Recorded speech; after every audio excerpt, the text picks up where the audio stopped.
Welcome to this new automotive news video for Tuesday, June 16th, 2026. Today we're going to talk about the new Jack Q5 that's coming to Europe and which, because of its price, could quickly become a big problem for European competitors. From Stellantis, which has finally picked a side, regarding the engines of its future entry-level city cars from BMW, which confirms the many engine options for its upcoming X5, and from Audi, which is bringing back one of its most popular models in a completely new version. I hope the topics I've chosen for you in this June 16th video will interest you. If that's the case, I'm counting on you, as usual, to show your support for my channel for free. You can do that by leaving a like on this video, subscribing for the next ones. If you're new, you should know that I make daily videos about car news. You can also boost this video if the option appears for you. And, of course, leave a comment where you share your thoughts on today's news. Just before we get into the topics listed in this video's summary, I'm adding a little news update. This should please fans of big combustion engines. Mercedes has just confirmed the arrival of a new twin-turbo V8 engine on the AMG 63 versions of the GLE and GLS. Under their hoods, you'll find the new M117 Evio engine paired with a mild 48-volt hybrid system, since Mercedes has decided to abandon plug-in hybrids for its large vehicles with big engines. The engine features several new technologies, such as a flat-plane crankshaft inspired by race cars, a new cylinder firing order designed to reduce vibrations inside the engine, a new fuel injection system, as well as a reworked camshaft. As a result, the V8 engine now produces 604 horsepower combined with the 48-volt hybrid system. The total power even goes up to 627 horsepower, and the 0 to 100 km/h time drops below 4 seconds. A little bit of news that's nice to hear at a time when V8s are becoming increasingly rare on the market. Mercedes-AMG is finally sending a pretty clear message. Big combustion engines haven't said their last word yet.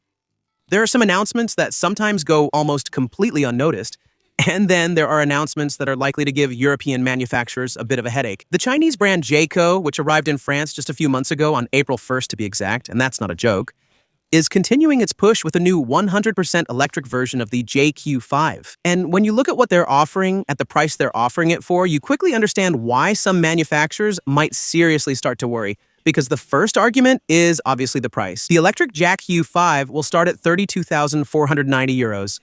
That's several thousand euros less than what the competition is asking. If you take a Peugeot 2008 electric, it's at least €38,500. A Hyundai Kona is €36,850.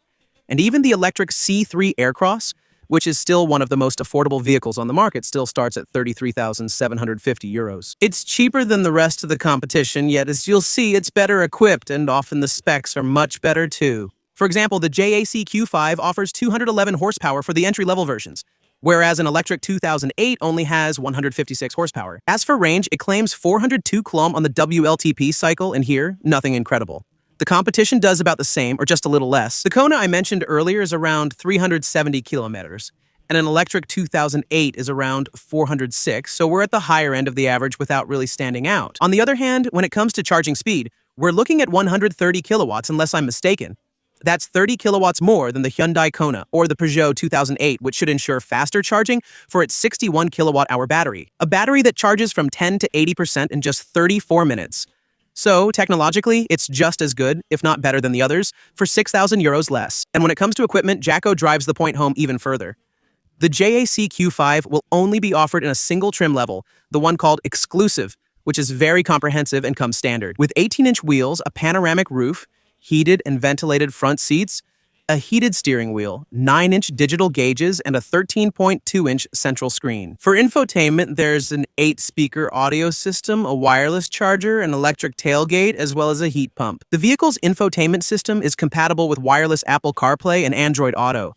And as if all that wasn't enough, the brand offers its SUV with a 7-year or 150,000-kilometer warranty, and even an additional warranty for the electric motor and the vehicle's batteries. An 8-year or 160,000-kilometer warranty with a guaranteed minimum capacity of 75%. Thanks to these particularly attractive prices, Geico is now aiming for 15,000 annual sales in Europe starting in 2026. And when you see that the brand now offers this electric version in addition to the hybrid versions that already existed for the JLC Q5 at such aggressive prices, it's getting harder and harder to understand how European manufacturers can justify such high prices compared to Chinese brands. When you see what some Chinese brands are now offering in Europe, it's easier to understand why European manufacturers are sometimes forced to make radical decisions. And that's exactly what Stellantis has just done.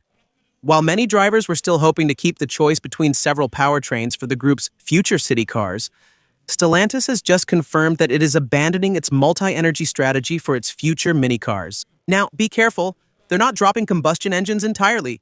Sedans, SUVs, and others will still have combustion and hybrid options. On the other hand, the next e-cars, the famous mini city cars like the upcoming Deux Chevaux or the Panda, which, by the way, as we mentioned yesterday in the video, will probably just be simple redesigns of cars from the Chinese brand Leapmotor. The future mini city cars from Stellantis will only be offered in fully electric versions. According to Emmanuel Capilano, the head of Stellantis Europe, this is a choice Stellantis is making to focus all its efforts on making electric cars as affordable as possible, rather than multiplying powertrains that are sometimes expensive to develop. That's probably true, but it's also probably because Stellantis is still one of the furthest behind automakers. Regarding the targets set by the European Commission for the electrification of automobiles, Stellantis had a 13% market share of electric cars in 2025. It has a bit more in 2026, but we know that because of this big delay, it will probably have to pay hundreds of millions of euros in fines. And it probably thought that if it offered its mini city cars equipped with combustion engines or hybrid engines, they would likely be much more attractive because they are much more versatile than their electric mini city car equivalents, which could further hurt Stellantis in terms of electric car market share. Especially since, let's remember, this category of cars, electric mini city cars should benefit from a higher multiplier when calculating each manufacturer's CO2 emissions compared to a traditional electric vehicle, which means that each electric mini city car sold by Stellantis would not count as 1 unit, but as 1.2 units. An opportunity Stellantis wants to seize to slightly improve its average CO2 emissions. While Stellantis seems to have put all its eggs in one basket, let's now talk about BMW, which is doing the opposite. You can't get a broader range than what BMW offers. The German brand has just confirmed all the available powertrains for the new X5 at its launch, and there are a ton of them. For the first time in the brand's history, a BMW model will be offered with no less than 5 different propulsion technologies. There will obviously be a fully electric version, which will be the first to arrive on the market. A few months later, the hydrogen version will make its debut on the market. In addition to that, there will be 48-volt mild hybrid gasoline versions, 48-volt mild hybrid diesel versions as well, and also plug-in hybrid versions. In the already confirmed hybrid and combustion engine versions, we know that there will be, for example, the X5 40X Drive all-wheel drive, which will produce 400 horsepower based on the 6-cylinder gasoline engine. The 50E version, which is the plug-in hybrid, also with all-wheel drive, should produce around 500 horsepower, also based on the 6-cylinder engine. And the electric version, X560X Drive, which should produce around 580 horsepower. BMW has of course confirmed that this electric version of the X5 will be based on an 800-volt architecture, the same one used for the new generation X3, and that its battery will be a 141 kilowatt-hour battery. It's simply the largest battery ever installed in a production electric BMW. Other small new details have also been confirmed, such as the fact that the X5 can be equipped with wheels up to 23 inches, and will come standard with electronically controlled adaptive suspension. The electric and plug-in hybrid versions can optionally be equipped with air suspension on both axles, 4-wheel steering, as well as an active roll stabilization system. By the way, another small piece of information about BMW, which talked a few days ago about its future M3, the brand confirmed that the future M3 will be available either as a fully electric version or as a combustion-only version. There will be no in-between, meaning neither hybrid nor plug-in hybrid. So it's quite funny because at BMW, they're preparing the car of tomorrow, while at other German brands, especially at Audi, they're bringing back models from the past. Indeed, Audi has just unveiled a new version of its A6, the Allroad version.